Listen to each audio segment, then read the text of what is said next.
para mais um vídeo.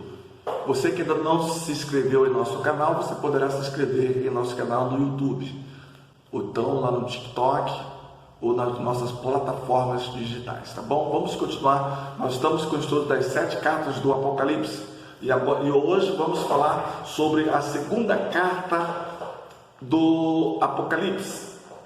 A segunda carta do Apocalipse, a igreja de Esmirna. Introdução.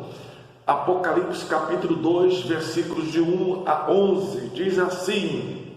Sabemos que todas as vezes que nós lemos a palavra, devemos ler o título, vai dar margem para o assunto que você vai ler. Segunda carta à igreja de Esmirna, diz assim: e ao anjo da igreja que está em Esmirna, escreve, isso diz o primeiro e o último, que foi morto e reviveu. O anjo da igreja. João escreve, quem está narrando é o próprio Cristo, está endereçada à igreja de Esmirna. E ao anjo da igreja de Esmirna. Quem é o anjo da igreja de Esmirna? Falei no outro vídeo. O anjo da igreja nada mais é do que o pastor.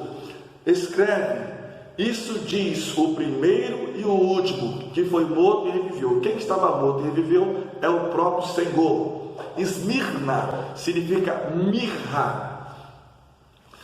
Essa igreja foi perseguida no período das grandes perseguições, até 316, até o ano 316. Todos sabemos que no ano 313, Constantino, fundou a cidade de Constantinopla, e ele quis fazer aquela média, com os recém-convertidos, com as pessoas que tinham sido convertidas ao Evangelho. Dentro daquela igreja de 313 tinha lá pessoas que queriam colocar imagem, e pessoas que queriam colocar quadro. Aí teve o rastro da igreja católica, ali que teve o rastro da igreja apostólica. Então, hoje a igreja ortodoxa, católica ortodoxa, se veste preto, porque o templo foi destruído, e também usa quadros. Ortodoxa usa quadro, e a igreja católica romana usa busto, tá bom? Essa é a diferença. Aconteceu tudo isso aí em 313 por Constantino. Seguindo, o anjo da igreja, o pastor dessa igreja, olha só que coisa interessante, o pastor dessa igreja era Policarpo. Quem foi Policarpo? Discípulo pessoal de João, ou seja, esse mesmo João que está escrevendo a carta, o pastor escreveu para o seu filho da fé, Policarpo. A história nos dá um relato muito lindo sobre Policarpo, ou seja, Policarpo, quando ele estava na fogueira lá, Policarpo, você nega Jesus, Policarpo? Você nega Jesus? Ele falou assim: há 85 anos que eu sirvo esse Jesus, ele nunca me abandonou, não é agora que eu vou abandoná-lo. E assim, botaram fogo, ele não morreu, diz que furaram dos lados de Policarpo, o sangue dele apagou a fogueira. Veja que milagre maravilhoso, Policarpo. É esse aí da igreja de Esmirna. O versículo 8: eu sei as tuas obras, e tribulação, e pobreza, mas aí entre parênteses, mas tu és rico, e a blasfêmia dos que dizem judeus e não são, mas são a sinagoga de Satanás.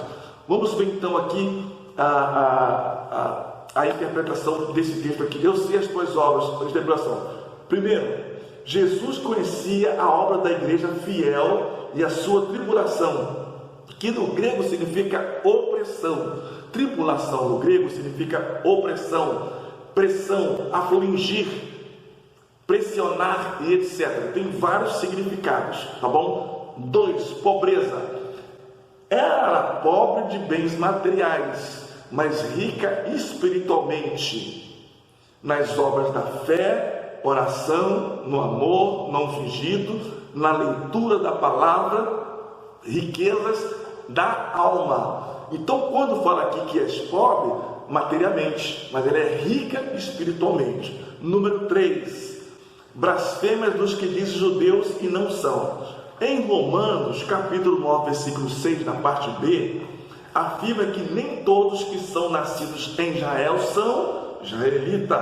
Atualmente, Esmina representa a igreja subterrânea que sofre por amor a Cristo nos países da cortina de ferro. Ok? O 10. Vamos para o 10. 10 diz assim: nada tema das coisas que há de padecer.